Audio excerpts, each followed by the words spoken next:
The other day, I saw a post that stopped me in my tracks.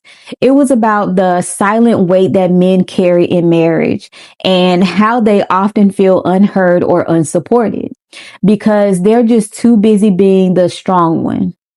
But what broke my heart wasn't just the post, it was seeing that my husband actually shared it. And when I asked him about it, he looked at me and he said, "Babe, I have to be strong for you. With everything that you have going on, I just have to be."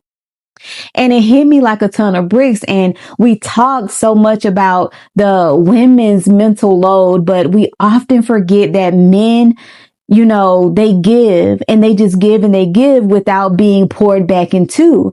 And he ends up running on empty.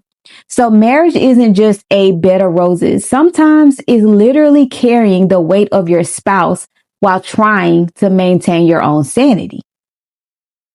And as women, we can easily fall into a victim mentality. We're exhausted by the kids, our careers, and the household. We unintentionally treat our husbands, their feelings like a secondary priority. We expect them to be a fortress, but we forget that even a fortress needs maintenance. And in Ephesians 5, God designed for marriage is a beautiful sacrificial exchange.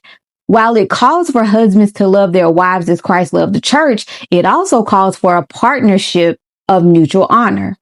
So if we are one flesh, then when his cup is empty, our foundation is cracking.